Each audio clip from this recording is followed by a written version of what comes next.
ಕರ್ನಾಟಕದಾದ್ಯಂತ ಗ್ಯಾಸ್ ಸಿಲಿಂಡರ್ಗಳು ಖಾಲಿ 10 ದಿನಗಳವರೆಗೂ ಎಲ್ಲಾ ಹೋಟೆಲ್ಗಳು ಬಂದ್ ಆಗುತ್ತೆ ಅಂತ ಹೇಳಲಾಗ್ತಾ ಇದೆ.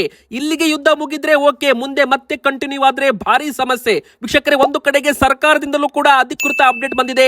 10 ದಿನಗಳವರೆಗೂ ಹೋಟೆಲ್ ರೆಸ್ಟೋರೆಂಟ್ಗಳಿಗೆ ಗ್ಯಾಸ್ ವಿತರಣೆ ಇಲ್ಲ ಅಂತ ಹೇಳಲಾಗಿದೆ. ವೀಕ್ಷಕರೇ, ಇದ್ರ ಬೆನ್ನಲ್ಲೇ ಈಗಾಗಲೇ 30-40% ಹೋಟೆಲ್ಗಳು ಬಂದ್ ಆಗಿವೆ.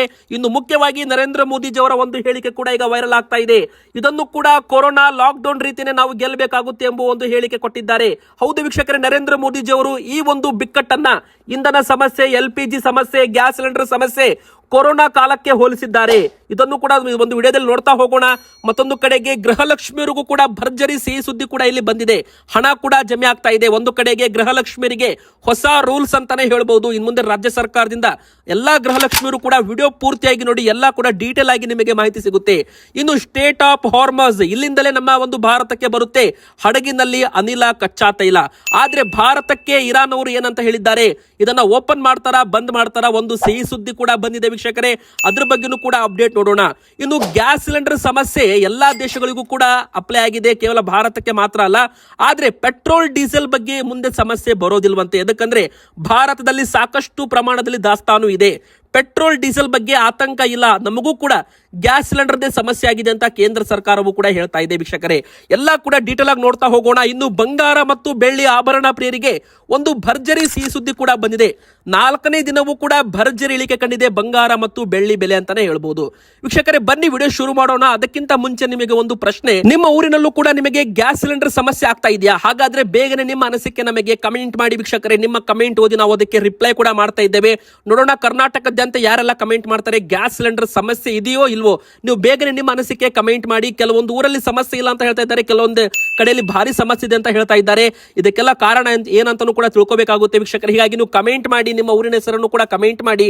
ಹಾಗೆ ನೀವು ಗೃಹಲಕ್ಷ್ಮಿಯರಾಗಿದ್ರೆ ವಿಡಿಯೋಗೆ ಲೈಕ್ ಮಾಡಿಲ್ಲ ಅಂದ್ರೆ ದಯವಿಟ್ಟು ವಿಡಿಯೋಗೆ ಲೈಕ್ ಮಾಡಿ. ಹಾಗೆ ನಿಮಗೂ ಕೂಡ 27ನೇ ಕಂತು ಹಣ ಜಮೆ ಆಗಿದೆಯಾ, ಎಸ್ ಆರ್ ನೋ ಅಂತ ಬೇಗನೆ ಕಮೆಂಟ್ ಮಾಡಿ ವೀಕ್ಷಕರೇ. ಎದಕ್ಕಂದ್ರೆ ಎಲ್ಲರಿಗೂ ಕೂಡ 27ನೇ ಕಂತು ಹಣ ಜಮೆ ಆಗಿದೆ. ಈಗ 28ನೇ ಕಂತು ಹಣದ ಸರದಿ ಅಂತಾನೆ ಹೇಳ್ಬೋದು. ಬೇಗನೆ ನಮ್ಮ ಚಾನಲ್ಗೆ ಸಬ್ಸ್ಕ್ರೈಬ್ ಆಗಿ ಎಲ್ಲಾ ಡೀಟೇಲ್ ಮಾಹಿತಿ ತಿಳ್ಕೊಳ್ಳೋಣ ವೀಕ್ಷಕರೇ. ಮೊದಲಿಗೆ ಎಲ್ಲಾ ಗೃಹಲಕ್ಷ್ಮಿಯರಿಗೂ ಕೂಡ 27ನೇ ಕಂತು ಹಣ ಜಮೆ ಆಗಿದೆ. ಹೌದು, ನೀವು ಕೂಡ ನಿಮ್ಮ ಬ್ಯಾಂಕ್ ಖಾತೆ ಒಮ್ಮೆ ಬಾರಿ ಚೆಕ್ ಮಾಡಿಕೊಳ್ಳಿ.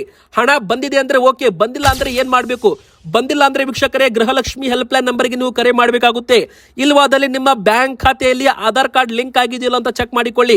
ಇಲ್ವಾದಲ್ಲಿ ನಿಮ್ಮ ರೇಷನ್ ಕಾರ್ಡ್ ಮೇಲಿರೋ ನಿಮ್ಮ ಹೆಸರು, ನಿಮ್ಮ ಬ್ಯಾಂಕ್ ಖಾತೆ ಮೇಲಿರೋ ನಿಮ್ಮ ಹೆಸರು ಕರೆಕ್ಟ್ ಆಗಿರಬೇಕು. ಅಂದ್ರೆ ಸ್ಪೆಲ್ಲಿಂಗ್ ಮಿಸ್ಟೇಕ್ ಇರಬಾರದು. ಏನಾದ್ರೂ ಇಲ್ಲಿ ಮಿಸ್ಟೇಕ್ ಇದ್ರೆ ಅವಾಗಲೂ ಕೂಡ ವೆರಿಫಿಕೇಶನ್ ಫೇಲ್ ಆದಾಗ ಹಣ ಬರೋದು ತಡವಾಗುತ್ತೆ. ಈಗಾಗಲೇ ಸರ್ಕಾರ ಗೃಹಲಕ್ಷ್ಮಿ ಯೋಜನೆ ಫಲಾನುಭವಿಗಳಿಗೆ ಒಂದು ಹೊಸ ನಿಯಮ ಕೂಡ ಶುರು ಮಾಡ್ತಾ ಇದೆ. ಆ ಒಂದು ನಿಯಮ ಏನಪ್ಪಾ ಅಂದ್ರೆ, ಪ್ರತಿ ವರ್ಷವೂ ಕೂಡ ಇಲ್ಲಿ ಒಂದು ಜೀವಿತ ಪ್ರಮಾಣ ಪತ್ರ, ಲೈಫ್ ಸರ್ಟಿಫಿಕೇಟ್ ಕೊಡೋದು ಕೂಡ ಕಡ್ಡಾಯ ಮಾಡ್ತಾ ಇದ್ದಾರೆ ವೀಕ್ಷಕರೇ. ಎದಕ್ಕಪ್ಪ ಅಂದ್ರೆ, ಮೃತಪಟ್ಟವರ ಅಕೌಂಟ್ಗೂ ಕೂಡ ಗೃಹಲಕ್ಷ್ಮಿ ಹಣ ಹೋಗಿದೆ. ಒಂದಲ್ಲ ಎರಡಲ್ಲ, ಲಕ್ಷಾಂತರ ಫಲಾನುಭವಿಗಳ ಅಕೌಂಟ್ಗೆ, ಮೃತಪಟ್ಟವರ ಅಕೌಂಟ್ಗೆ ಗೃಹಲಕ್ಷ್ಮಿ ಹಣ ಸಂದಾಯವಾಗಿದೆ. ಹೀಗಾಗಿ ಸರ್ಕಾರ ಈಗ ಅದನ್ನ ವಾಪಸ್ ವಸೂಲಿ ಕೂಡ ಮಾಡಲಾಗುತ್ತೆ ಅಂತ ಘೋಷಣೆ ಕೂಡ ಇಲ್ಲಿ ಮಾಡಿರುವಂತದ್ದು. ಮೃತಪಟ್ಟವರ ಅಕೌಂಟ್ಗೆ ಹಣ ಹೋಗಿದೆ, ಅದನ್ನ ವಾಪಸ್ ತಗೋತೀವಿ ಅಂತಾನೂ ಕೂಡ ಹೇಳಲಾಗಿದೆ.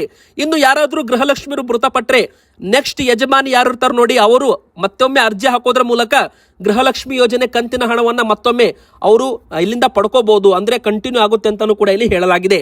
ಇನ್ನು ವೀಕ್ಷಕರೇ, ಬಾಕಿ ಕಂತು ಹಣ ಯಾವಾಗ ಜಮೆ ಮಾಡ್ತಾರೆ ಅಂತ ವಿರೋಧ ಪಕ್ಷದವರು ಪ್ರಶ್ನೆ ಮಾಡ್ತಾ ಇದ್ದಾರೆ. ಇಲ್ಲಿವರೆಗೂ 30 ಕಂತು ಸರ್ಕಾರ ಕೊಡಬೇಕಾಗಿತ್ತು, 24 ಕಂತು ಕೊಟ್ಟಿದ್ರಿ. ನಂತರ ಫೆಬ್ರವರಿ ಮತ್ತು ಮಾರ್ಚ್ ತಿಂಗಳದ್ದು ಕೂಡ ಹಣ 25, 26 2 ಕಂತು ಹಣವನ್ನ ರಿಲೀಸ್ ಮಾಡಲಾಗಿತ್ತು. 4,000 ರೂಪಾಯಿ ಫೆಬ್ರವರಿ ತಿಂಗಳಲ್ಲಿ ಜಮೆ ಕೂಡ ಆಗಿದೆ. ಈಗ ಮಾರ್ಚ್ ತಿಂಗಳಲ್ಲಿ ಸರ್ಕಾರ ಯಾವ ತಿಂಗಳದ್ದು ಹಣ ಜಮೆ ಆಗ್ತಾ ಇದೆ? ಈಗ 27ನೇ ಕಂತು ಹಣವನ್ನ ಬಿಡುಗಡೆ ಮಾಡಿದ್ದಾರೆ. ಹೌದು, ಫೆಬ್ರವರಿ ಕೊನೆ ವಾರದಲ್ಲಿ ಸರ್ಕಾರದ ಖಜಾನೆಯಿಂದ 27ನೇ ಕಂತು ಹಣ ರಿಲೀಸ್ ಆಗಿದೆ ವೀಕ್ಷಕರೇ. ಅದೇ ತರ 15ನೇ ತಾರೀಕಿನ ಒಳಗೆ ಪ್ರತಿಯೊಂದು ಗೃಹಲಕ್ಷ್ಮಿ ಅಕೌಂಟ್ಗೆ 2,000 ರೂಪಾಯಿ ಬಂದಿರಬೇಕು.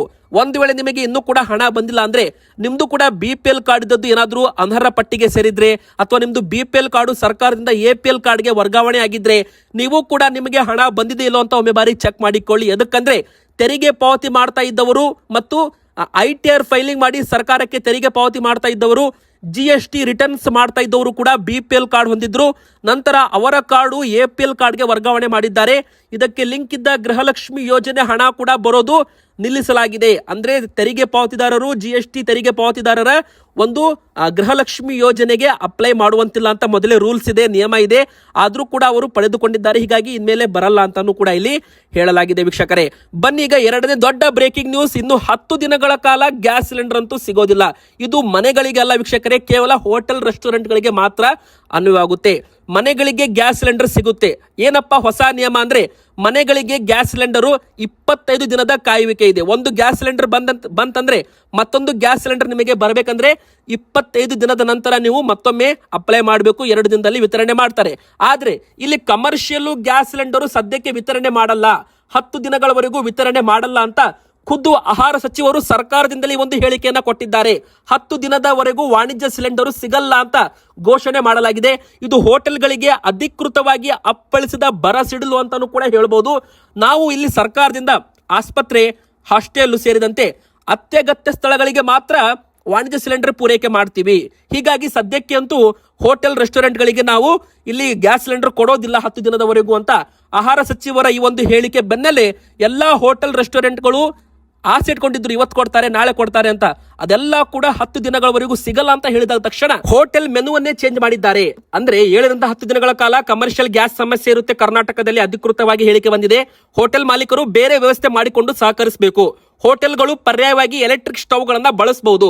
ಈಗಾಗಲೇ ಕಚ್ಚಾ ತೈಲವನ್ನು ಹೊತ್ತು 2 ಹಡಗುಗಳು ಭಾರತಕ್ಕೆ ಬಂದಿವೆ. ಇನ್ನು 12 ಹಡಗುಗಳು ಬರೋ ಸಾಧ್ಯತೆ ಇದೆ. ಆಗ ಮಾತ್ರ ಪರಿಸ್ಥಿತಿ ಮೊದಲಿನ ತರ ಆಗುತ್ತೆ. ಹಡಗುಗಳು ಬರಲೇಬೇಕು ಅಂತ ಒಂದು ಹೇಳಿಕೆಯನ್ನ ಇಲ್ಲಿ ಕೊಟ್ಟಿದ್ದಾರೆ. ಅಲ್ಲಿವರೆಗೂ ಈ ಸಮಸ್ಯೆ ಇರೋದೆ ಅಂತಾನೂ ಕೂಡ ಇಲ್ಲಿ ಹೇಳಲಾಗಿದೆ ವೀಕ್ಷಕರೇ. ಅಷ್ಟು ಮಾತ್ರವಲ್ಲದೆ ಹೋಟೆಲ್ಗಳಲ್ಲಿ ಈಗಾಗಲೇ ಮೆನು ಕಾರ್ಡ್ ಚೇಂಜ್ ಮಾಡಿದ್ದಾರೆ. ಏನ್ ಮಾಡಿದ್ದಾರೆ ಅಂದ್ರೆ, ಹೋಟೆಲ್ಗಳಲ್ಲಿ ದೋಸೆ, ಪುರಿ, ಮಿರ್ಚಿ, ವಡ ಎಲ್ಲವನ್ನು ಕೂಡ ಬಂದ್ ಮಾಡಿದ್ದಾರೆ.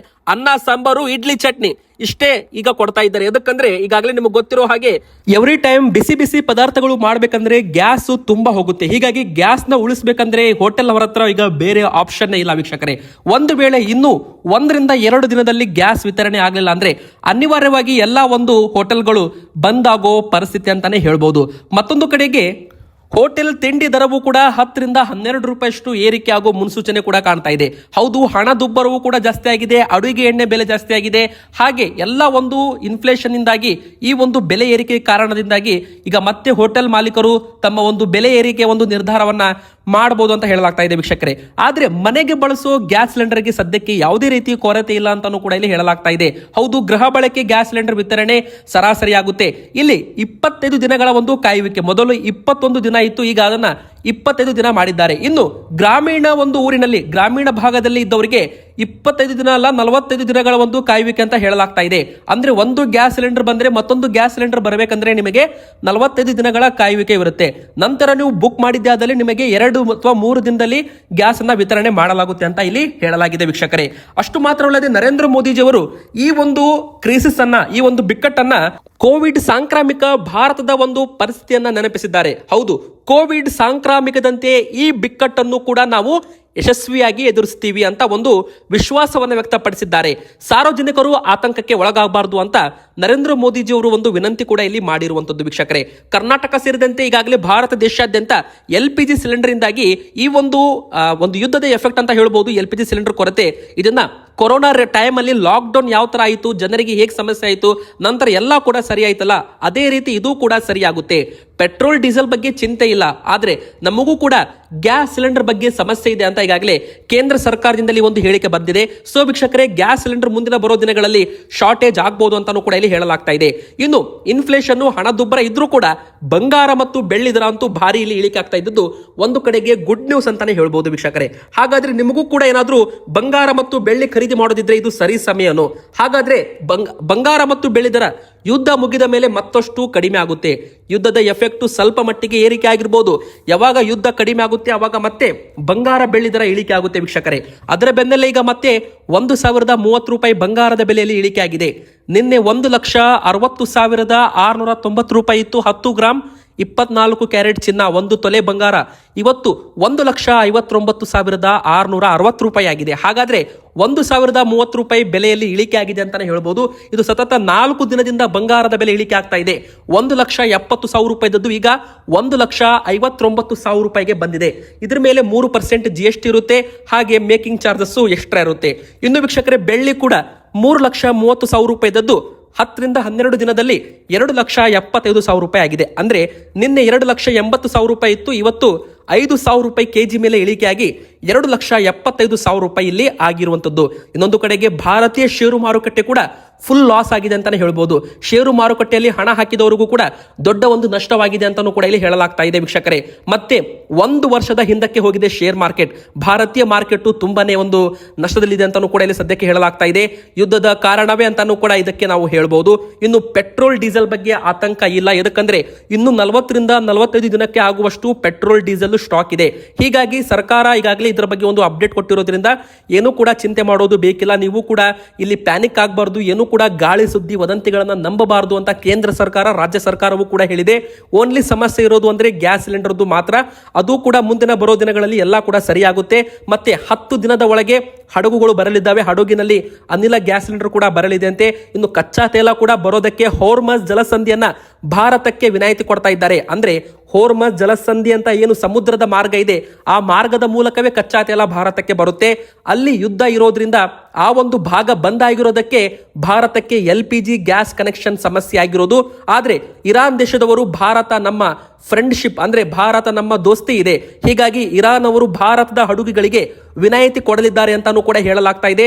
ಸೊ ವೀಕ್ಷಕರೇ, ಮುಂದಿನ ಬರೋ ದಿನಗಳಲ್ಲಿ ಹಡಗುಗಳು ಭಾರತಕ್ಕೆ ಎಂಟ್ರಿ ಕೊಟ್ರೆ ಗ್ಯಾಸ್ ಸಿಲಿಂಡರ್ ಸಮಸ್ಯೆನೂ ಇರಲ್ಲ, ಕಚ್ಚಾ ತೈಲ ಪೆಟ್ರೋಲ್ ಡೀಸೆಲ್ ಸಮಸ್ಯೆ ಅಂತೂ ಇರೋದೇ ಇಲ್ಲ ಅಂತಾನೂ ಹೇಳ್ಬೋದು. ಇವತ್ತಿಗೆ ಇಷ್ಟ ಆಗಿತ್ತು. ವಿಡಿಯೋ ಇಷ್ಟ ಆದ್ರೆ ವಿಡಿಯೋಗೆ ಲೈಕ್ ಮಾಡಿ, ನಿಮ್ಮ ಅನಿಸಿಕೆ ಏನಿದ್ರು ಕೂಡ ಕಮೆಂಟ್ ಮಾಡಿ. ನಿಮಗೂ ಕೂಡ ಗ್ಯಾಸ್ ಸಿಲಿಂಡರ್ ಸಿಗ್ತಾ ಇದೆಯಾ, ಎಸ್ ಆರ್ ನೋ ಅಂತ ಕಮೆಂಟ್ ಮಾಡಿ. ನಮ್ಮ ಚಾನಲ್ಗೆ ಸಬ್ಸ್ಕ್ರೈಬ್ ಕೂಡ ಮಾಡಿ.